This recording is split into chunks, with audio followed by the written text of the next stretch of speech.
পৃথিবীতে মানুষ সব ভুলে যায়, কিন্তু কে কি করেছে এটা মানুষের স্মরণ থাকে। অপরাধটা মানুষের স্মরণ থাকে, আর ভালো ভালো কাজগুলি ভুলে যায়।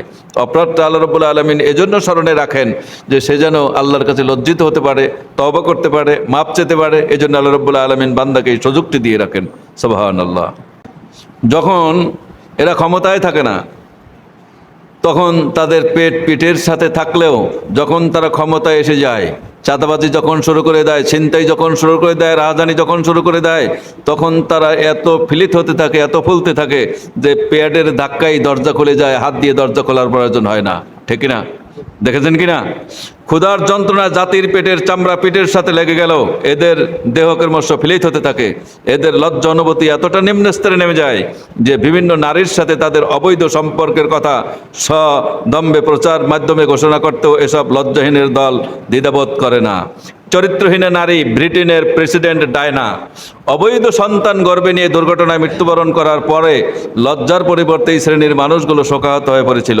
মাত্র কিছুদিন পূর্বে ব্রিটেনের প্রধানমন্ত্রী টনি ব্লেয়ারের 16 বছরের সন্তান উইয়েন মদপান করে রাস্তায় পড়েছিল। বিষয়টি সংবাদ মাধ্যমে সচিত্র প্রকাশ হলেও বিচার দিবসের প্রতি জবাবদিহির অনুভূতি তার না থাকার কারণে তারা কেউ লজ্জা অনুভব করেনি। মার্কিন যুক্তরাষ্ট্রের প্রেসিডেন্ট ক্লিন্টনের যৌন নারী মনিকা নিউনকির অবৈধ সম্পর্কের কথা প্রকাশ হলে দেশব্যাপী যে আলোড়ন সৃষ্টি হলো, বিচার দিবসে জবাবদিহির অনুভূতি না থাকার কারণে কোনো লজ্জাই তাকে স্পর্শ করতে পারেনি। শিক্ষাঙ্গনের দিকে দৃষ্টি দিলে দেখা যায় যে মাদ্রাসা তথা যেসব শিক্ষাঙ্গনে বিচার দিবসের জবাবদিহির সৃষ্টির অনুভূতিমূলক সামান্য শিক্ষা দেওয়া হয়, সেখানেও ছাত্রদের চারিত্রিক মান, আর যেখানে ওই অনুভূতিমূলক শিক্ষার নাম নিশানা নেই, সেখানেও ছাত্রদের চারিত্রিক মান শতযোজন পার্থক্য বিদ্যমান।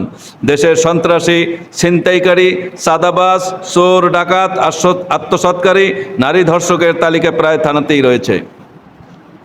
আওয়ামী লীগের সময় জাহাঙ্গীরনগর বিশ্ববিদ্যালয় 100 বিচার করে সেখানে সেঞ্চুরি করা হয়েছে। কি হয় নাই? হয়েছে, কিন্তু তাতেও তাদের লজ্জা অনুভূতি হয় নাই। তারা বলেছে সোনার ছেলেরা এমনটি করতে নেই। কিন্তু এসব তালিকায় প্রতি দৃষ্টি নিক্ষেপ করলে দেখা যাবে মাদ্রাসা তথা যেখানে বিচার দিবসের অনুভূতিমূলক শিক্ষা দেওয়া হয়েছে, সে শিক্ষায় শিক্ষিত লোকের সংখ্যা কতজন? আর স্কুল, কলেজ, বিশ্ববিদ্যালয় যেখানে বস্তুবাদী শিক্ষা দেওয়া হয়েছে, সেই শিক্ষায় শিক্ষিত লোকদের সংখ্যা কতজন? প্রকৃতপক্ষে বিচার দিবসের প্রতি বিশ্বাসের সপক্ষে এটা একটি অভিজ্ঞতামূলক প্রমাণ্য দলিল। এজন্য যে কথা আমরা নিশ্চয়তা সহকারে এবং অটল বিশ্বাস উচ্চারণ করতে পারি যে বিচার দিবসে জবাবদিহির অনুভূতি কেবলমাত্র মানুষকে সৎ ও চরিত্রবান করতে সক্ষম, ভিন্ন কোনো ব্যবস্থা নয়।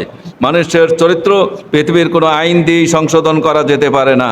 নানা অপরাধের শাস্তি হিসাবে পৃথিবীর অসংখ্য আইন কানুনের প্রচলন করা হয়েছে, কিন্তু বাস্তব অভিজ্ঞতা বলে মানুষকে সে অপরাধ থেকে মুক্ত করা যায়নি। অ্যাসিড নিক্ষেপের সর্বোচ্চ শাস্তি মৃত্যুদণ্ড ঘোষণা করা হলেও অপরাধীদেরকে ওই ঘৃণ্য নিষ্ঠুর কর্ম থেকে বিরত রাখা যায়নি। কঠোর আইন প্রয়োগ করেও দুষ্কৃতিকারীদেরকে মাদকদ্রব্য সেবন ও তার ব্যবসার থেকে দূরে রাখা যায়নি। পৃথিবীর সবচেয়ে সুসভ্য বলে দাবিদার দেশ আমেরিকা। একটি ঘটনা এখানে উল্লেখযোগ্য, মদপানকারীদের অধিকার নিশ্চিত করা হবে, এই ঘোষণাই ছিল মিস্টার রুজভেল্টের প্রেসিডেন্ট পদে বিজয়কে ত্বরান্বিত করেছিল। এরপর 1933 সনে আমেরিকার শাসনতন্ত্রের 18 নম্বর সংশোধনীটি বাতিলের মাধ্যমে গোটা আমেরিকায় মদের উৎপাদন, ক্রয়, বিক্রয়, মদ সংক্রান্ত যাবতীয় কিছু নিষিদ্ধ করা হয়।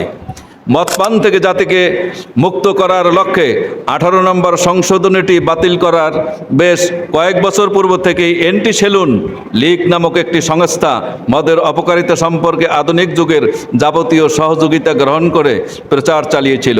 এভাবে তারা প্রচার কার্য চালাতে গিয়ে কোটি কোটি ডলার ব্যয় করেছিল।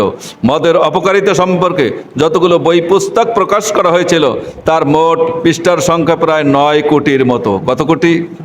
9 কোটির মতো। মদ্য নিবারক আইনটি কার্যকর করতে গিয়ে 14 বছরে আমেরিকার সরকার 65 কোটি পাউন্ড ব্যয় করতে বাধ্য হয়েছিল। 200 লোককে নিহত হতে হয়েছিল। 5,34,335 জনকে জেল দেওয়া হয়েছিল। 1,60,00,000 পাউন্ড জরিমানা করা হয়েছিল। 40,40,00,000 পাউন্ড মূল্যের নানা ধরনের সম্পদ সরকার বাজেয়াপ্ত করতে বাধ্য হয়েছিল। আমেরিকার মদ্যপান নিষিদ্ধ হবার সাথে সাথে গোপনে মদ উৎপাদনকারীর সংখ্যার কারখানা দেশে আনাচে কানাচে প্রতিষ্ঠিত হলো। আইনের চোখে ফাঁকি দিয়ে রাস্তা পথে গোপনে মদ উচ্চ মূল্য বিক্রি হতে শুরু করলো। প্রকাশ্য যখন মদ বিক্রি হতো তখনকার মূল্যের তুলনায় কয়েক গুণ বেশি মূল্য গোপনে মদ বিক্রি হচ্ছে। এই সুযোগ দেশবাসী হাতছাড়া করলো না। দেশের এক শ্রেণীর জনগণ গোপনে মদের ব্যবসা শুরু করলো। পূর্বের তুলনায় মদকারীদের সংখ্যা বহুল অংশে বৃদ্ধি লাভ করলো।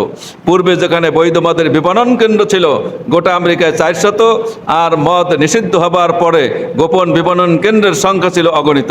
7 বছরে নিষিদ্ধ ঘোষিত মদের বিপণন কেন্দ্র 79,437 জন মালিককে গ্রেপ্তার করা হয়েছিল এবং 93,831টি মদের বিপণন কেন্দ্র বাজেয়াপ্ত করা হয়েছিল। এ ধরনের অসংখ্য ব্যবস্থা গ্রহণ করেও মানুষকে মদ থেকে বিরত রাখতে আমেরিকার সরকার চরমভাবে ব্যর্থ হয়েছিল।